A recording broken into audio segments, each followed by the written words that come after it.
Merhaba, bir başka politik diyalog programına hoş geldiniz. Bu hafta çok önemli bir konuğumuz var. Kürt Barış Enstitüsü Direktörü Megan Boder. Kendisiyle Önder Apo'nun durumu, Kürt meselesine dair son gelişmeler ve aynı zamanda devam eden Öcalan'a özgürlük, Kürt sorununa siyasi çözüm kampanyası hakkında da konuşacağız. Öncelikle hoş geldiniz değerli Megan. Programımıza katıldığınız için teşekkürler. Beni programınıza davet ettiğiniz için çok teşekkür ederim.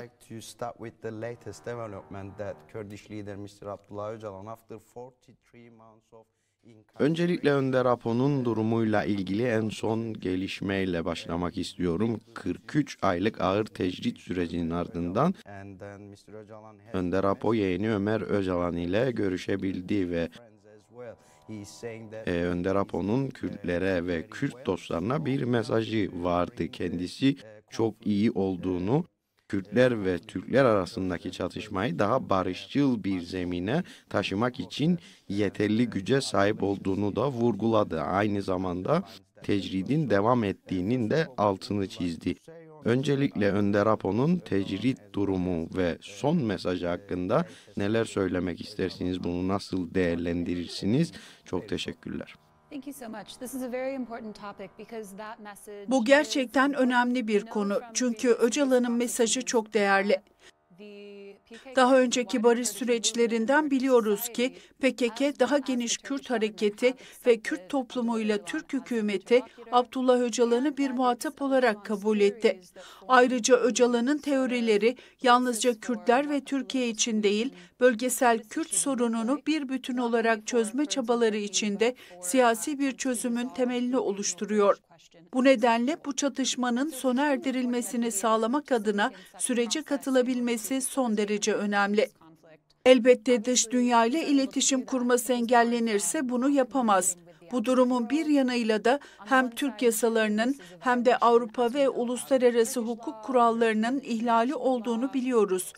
Dolayısıyla yerleşik yasal çerçeveleri ve prosedürleri takip etmenin temel koşulu, Öcalan'ın ailesi ve avukatlarıyla iletişim kurmasına izin verilmesi olur. Barış görüşmeleri içinse Öcalan'ın daha önce yaptığı gibi sürece tam anlamıyla katılabilmesi, bu çerçeveleri paylaşabilmesi ve Kürt hareketi adına siyasi bir çözüm için müzakere edebilmesi gerekiyor. Geçen sefer gördük ki bu müzakereler Öcalan hapisteyken yürütüldüğü için Türk devleti müzakerelerin artık Erdoğan'ın siyasi çıkarlarına hizmet etmediğine karar verdiğinde iletişimi kesip konuşmayı bırakabildi.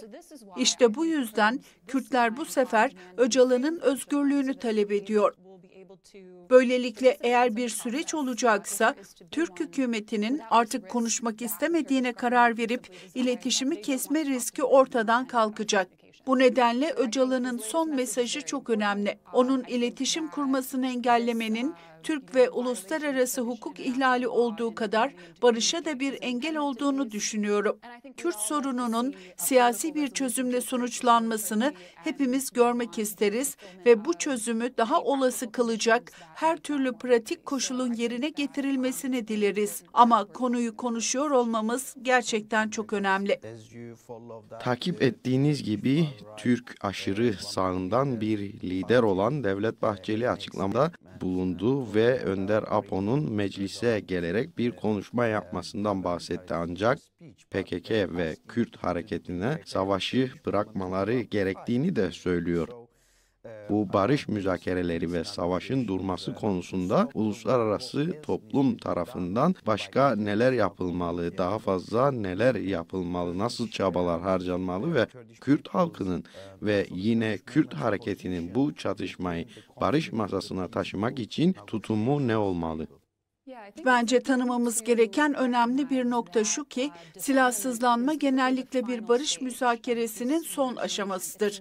Bu müzakerelerin başlangıç aşaması değildir. Bu nedenle Türk hükümetinin şu anda yaptığı bu maksimalist talepler muhtemelen bir tür siyasi duruş sergilemek için yapılmaktadır. Erdoğan ve Bahçeli PKK'yı yenilgiye uğratamayacaklarını veya Kürt sorununu askeri yollarla çözemeyeceklerini biliyorlar. Bunu son 10 yıldır yapmaya çalışıyorlar. Önceki Türk hükümetleri ise Türkiye Cumhuriyeti'nin kuruluşundan bu yana bu meseleyi zorla sona erdirmeye çalıştılar. Ancak bu yöntem işe yaramadı. Kürt halkı hala kimliklerinin tanınmasını, kendi kendini yönetme hakkının ve sivil haklarının teslim edilmesini talep ediyor. Bu kimliğin reddi ve siyasi yollarla bu kimliği talep etme çabalarının zorla bastırılması sadece çatışma yarattı. Sorunu ortadan kaldırmadı. Şimdi Erdoğan da bunu biliyor, Bahçeli de biliyor, Türk hükümeti de biliyor. Bu yüzden Kürt hükümetinin başka adımlar atılmadan kabul edemeyeceği bu tür maksimalist taleplerde bulunmalarına rağmen Bahçeli'nin Abdullah Öcalan'ın meclise gelmesi gerektiğini söylemek zorunda hissetmesi, Türk hükümetinin askeri bir çözüm olmadığını ve siyasi bir çözüme varmak için bu hareketin lideriyle müzakere etmeleri gerektiğini kabul ettiğini gösteriyor. Bu, savaş, çatışma ve baskı politikalarının başarısız olduğunu kabul ettiklerinin bir göstergesi. Bence burada uluslararası toplumun rolü devreye giriyor. İlk olarak Türkiye'nin bu savaşı sürdürme kapasitesini sağlayan askeri ve hukuki destek politikalarını yeniden gözden geçirmesi gerekiyor. Türkiye'nin savunma sanayisinin hala yabancı silahlar ve yerli üretilen silahlar için yabancı bileşenlere çok bağımlı olduğunu görüyoruz. Bu durum müzakere masasına oturmak için bir teşvik sağlamıyor. Ayrıca uluslararası toplumda Kürt siyaseti ve Kürt siyasi hareketlerinin kriminalize edilmesi de barışı zorlaştırıyor. Çünkü bu durum uluslararası toplumun çatışmanın bir tarafıyla neredeyse hiçbir şekilde iletişim kuramamasına yol açıyor. Bu tür politikaların yeniden değerlendirilmesi ve arabuluculuk veya müzakere desteği sunulması gerekiyor. Sonuçta bu, Türkiye'ye, Kürdistan'a ve Kürt toplumuna ilişkin bir iç meseledir. Ancak uluslararası toplum bu çatışmayı provoke etme ve uzatma konusundaki rolünü kabul etmeli ve bölgedeki güvenlik, istikrar ve demokrasiyi teşvik etme kendi çıkarlarına olduğundan dolayı yardım etmek istemelidir. Bence verimli müzakerelerin mümkün olabileceği bir konuma gelebilmek için daha önce de belirttiğim gibi Abdullah Öcalan'ın böyle bir sürece özgürce katılabilmesi gerekiyor. Öyle ki Türk devleti onun iletişimini kesemez ya da onunla konuşmayı reddedemez.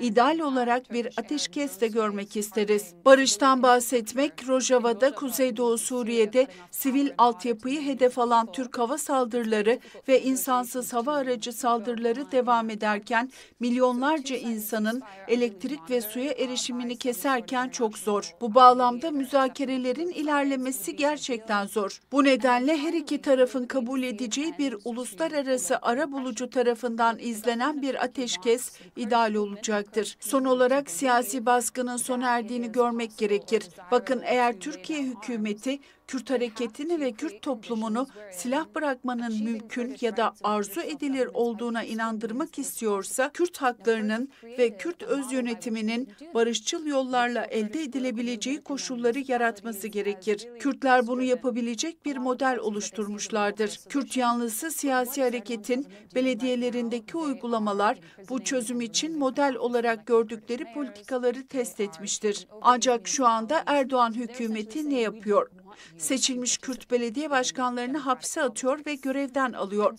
Bu belediyelere el koyuyor. Temelde demokratik siyasete katılmanızı istemiyoruz diyorlar. Dolayısıyla bu sonraki adımlara baktığımızda uluslararası toplumun bu savaşı uzatan politikalarının sona ermesini görmek isteriz. Öcalan'la devlet arasında müzakerelere başlanması ve bir ateşkesin sağlanması için uluslararası ilgiyi görmek isteriz. Ayrıca Türk hükümeti bu meselenin şiddet olmadan tartışılabilmesi için siyasi alanı açma konusunda gerçek taahhütlerde bulunmasını isteriz. Abdullah Öcalan'ın iletişim kuramadığı, Kürt tarafının baş müzakerecisi olarak tanınmadığı, Türkiye'nin her gün Irak ve Suriye'yi bombaladığı ve hükümetin barışçıl, demokratik, Kürt siyasetine baskı yaptığı koşullarda barış görüşmeleri yapmak çok zor olacaktır. Bu tür koşullarda bakın son 10 yıldır olan şey bu. Bu yöntem işe yaramadı.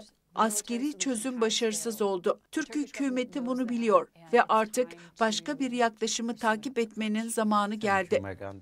Teşekkür ederim Megan. Bu çok açık ve özlü bir analiz oldu. Ancak aynı zamanda Türkiye'nin bombardımanlarından ve oradaki insanların altyapılarını hedef alarak su ve elektrikten mahrum bırakılmalarından da bahsettiniz. Bu aynı zamanda bir savaş suçu sayılıyor. Ama kısaca ve çok özet bir şekilde Türkiye Rojava'yı bombalayarak ve oradaki insanları susuz ve elektriksiz bırakarak neyi hedefliyor, neyi amaçlıyor? Ayrıca cevabınızda anladığım kadarıyla sözcüklerden ziyade eylemlerin ön planda olması gerektiğine de vurgu yaptınız. Yani Kürtler barışçıl müzakereler için artık harekete geçilmesini bekliyorlar. Sadece sözler yetmiyor, harekete geçilmesi gerekiyor. Bunun nasıl değerlendirirsiniz? Önder Apo ve onun fikirlerine geçmeden önce kısaca buna da değinelim. Tabii, Türkiye'nin Kuzey ve Doğu Suriye'deki kritik sivil altyapıyı, özellikle enerji ve su altyapısını hedef almasının amacı, bu bölgede yaşayan 4 ila 5 milyon insanın hayatını çekilmez hale getirmektir. Bu özellikle geçmişte Türk hükümetleri ve aşırıcı gruplar tarafından zulme uğramış olan Kürtler, Hristiyanlar, Ezidiler ve diğer topluluklar için geçerlidir. Amaç demografik değişim yaratmak, bu toplulukların etnik temizlik yoluyla yerlerinden edilmesi ve bölgeye özerk yönetimin ve Suriye demokratik güçlerinin sosyal tabanını kırmak, aynı zamanda bu toplulukları Türkiye sınırından uzaklaştırarak Türkiye'nin genellikle zorla ve uluslararası hukuka aykırı bir şekilde Suriye'nin diğer bölgelerinden gelen Suriyelilerle bu bölgeyi yeniden yerleştirmesini sağlamaktır. Yani bu etnik temizliktir, uluslararası hukukun ihlalidir ve bu durum son derece istikrarsızlaştırıcıdır.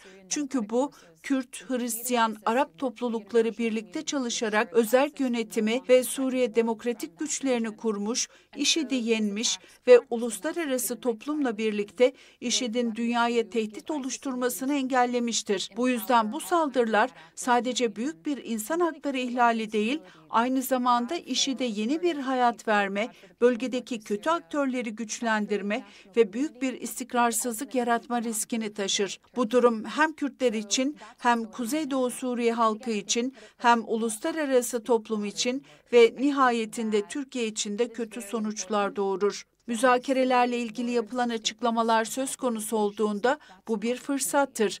Bunu atmak istemeyiz.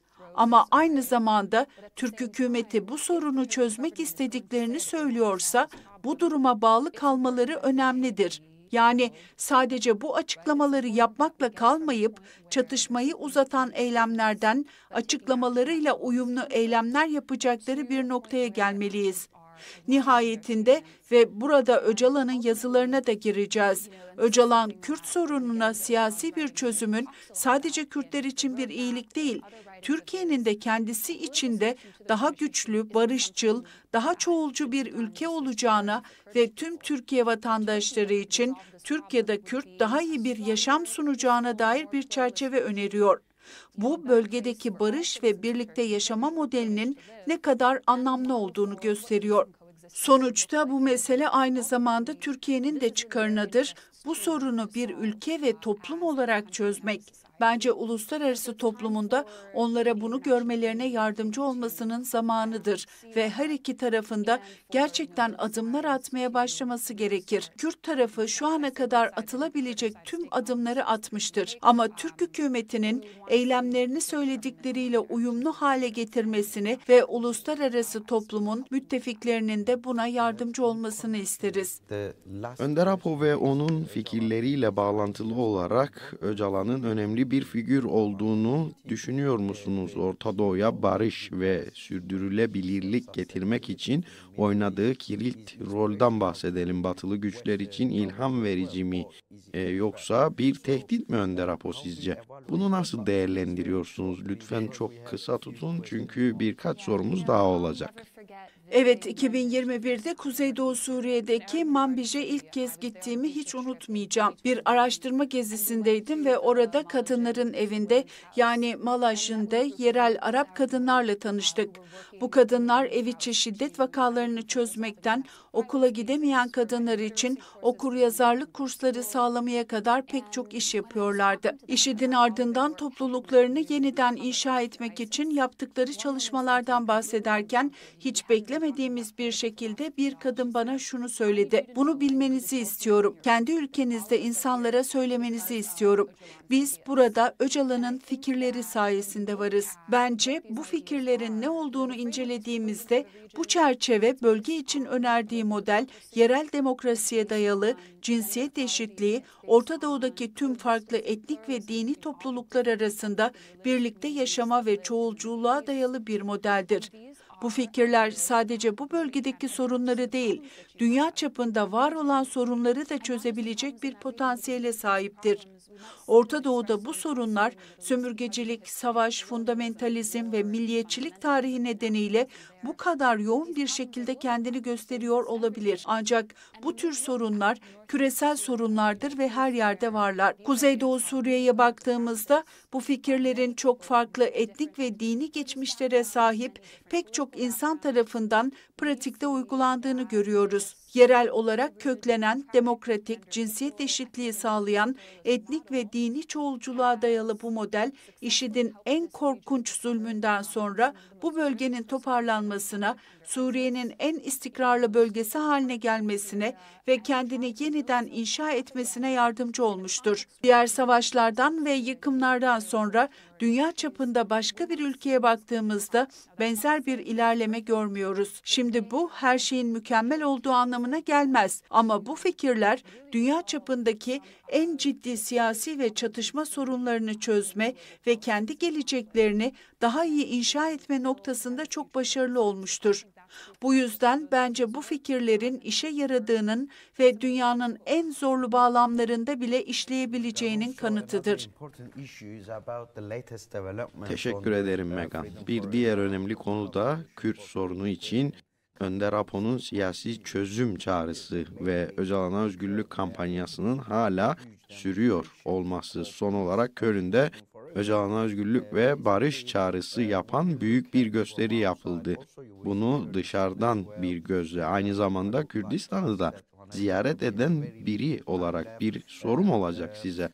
Ama çok sınırlı bir vaktimiz kaldı. Lütfen kısaca cevaplayınız. Tarihte Mandela için benzer kampanyalar görmüştük. Son zamanlarda da yine Belarus'taki siyasi tutsaklar için pek çok kampanyalar devam ediyor. Ama Önder Apo'nun durumu bunların tamamından farklı. Mutlak iletişimsizlik hali hala devam ediyor ve bu kampanyayla aslında Öcalan ve onun fikirleri küresel çapta halk hareketlerine tanıtılmaya da devam ediliyor. Bu kampanya ne kadar önemli ve daha etkili bir hale getirilmesi için neler yapılmalı? Kısaca bunu da değerlendiriniz. Evet, kısa tutacağım çünkü bunu zaten konuştuk. Sonuçta bir çatışmayı çözmek istiyorsanız o çatışmanın her iki tarafının liderlerinin oturup konuşması gerekir. Yani Öcalan'ın bu müzakerelere katılabilmesi için özgür olması ve Türk devletinin onu konuşmaktan alıkoyamayacağı, iletişimini kesemeyeceği bir durumda olması bu tür bir diyaloğun işleyebilmesi için çok önemlidir. Bu yüzden bu kampanya uluslararası alanda buna dikkat çekmek açısından çok önemlidir. Kişisel olarak müzakereleri mümkün kılan ve siyasi çözümü daha uygulanabilir hale getiren her adımın olumlu olduğunu düşünüyorum.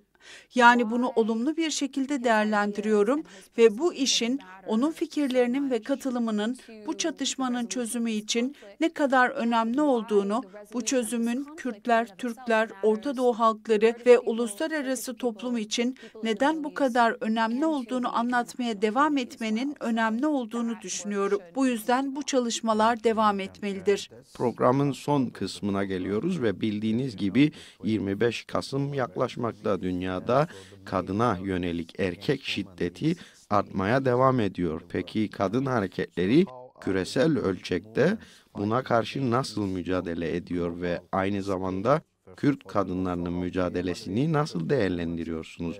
Bu mücadele batılı kadın hareketlerine ve mücadelelerine ilham verici mi? Lütfen kısa bir şekilde bunu da yanıtlayınız. Kürt kadınlarının politikada dahil olmak üzere IŞİD gibi gruplara karşı savunma yapmaları ve topluluklarındaki şiddet ve ayrımcılıkla mücadele etmeleri açısından ne yaptıklarına bakarsak, yalnızca bunun diğer bağlamlardaki kadınlar için bir model olabileceğini söylemiyoruz. Bunu zaten biliyoruz çünkü. Dediğim gibi Kuzeydoğu Suriye'de Arap, Süryani, Asuri, Ermeni, Ezidi topluluklarından kadınlar, Kürt kadınları ile birlikte tüm kadınların karşılaştığı zorluklara karşı birlikte çalışıyorlar ve kendi topluluklarında benzer mücadeleleri yürütüyorlar. Kürt Kadın Hareketi'nin felsefesinin Kürt kadınlarını, aynı zamanda İran'daki farklı topluluklardan kadınları da İran devletinin kadın düşmanı ve ayrımcı politikalarına karşı protesto etmeye teşvik ettiğini gördük. Her iki bağlamda da bu işi kadınlar liderlik etse de erkeklerin de katıldığını ve eşitliği savunmak için kadınlarla birlikte sokağa çıktığını gördük. Çünkü Kürt Kadın Hareketi bir toplumda kadınları hala baskıcı bir şekilde var olan erkeklere eşit yapmakla kalmayıp, kadınları özgürleştirmenin, herkesin özgürleşmesini sağlamak, tüm insanların daha eşit ve daha az şiddet içeren bir toplumda yaşamalarını sağlamak olduğunu savunuyor. Bu modelin işe yaradığını biliyoruz. Kürt kadınlarının diğer kadınlarla bilgilerini paylaşarak onlara ilham verici şekilde etkilediğini ve bu çalışmaların IŞİD'den kurtarılan bölgelerde ve İran'da çok önemli gelişmelere yol açtığını biliyoruz. Yani bu bir modeldir ve işlemiştir. Bunun neden bu kadar önemli olduğunun bir nedeni de bu kadınların ve onların müttefiklerinin savaş ve çatışmalardan etkilenmeden kendi modellerini geliştirmeye devam edebilmeleridir. 27 Kasım da yaklaşıyor ve milyonlarca Kürt PKK yasağı nedeniyle halen kriminalize edilmeye devam ediliyor ve PKK hala barış çağrısı yapıyor. PKK uzun bir süredir çatışmanın bir tarafı, aynı zamanda barışı savunan, ayrıca Kürtleri de savunan, Kürt halkının haklarını savunan bir tarafı. Peki PKK'yı yasa dışı örgütler listesinden çıkarma meselesi ne kadar önemli sizce? PKK'nin yasaklı örgütler listesinden çıkarılmasının etkileri ne olacak? Ayrıca PKK'nin kuruluşunun yıl dönümüne dair çağrınız nedir? Evet, bakın daha önce söylediğimi tekrar edeceğim. Bir çatışmayı çözmek istiyorsanız her iki tarafında birbiriyle konuşabilmesi gerekir. Ve bu çatışmanın çözülmesini isteyen diğer tüm tarafların da her iki tarafla konuşabilmesi gerekir.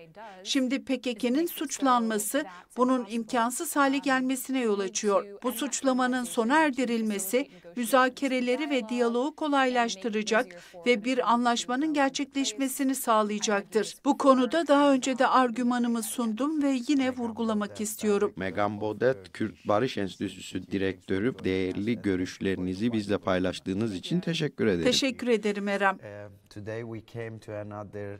Bir başka politik diyalog programının sonuna geldik. Bu hafta Kürt Barış Enstitüsü Direktörü Megan Bodet'i konuk ettik.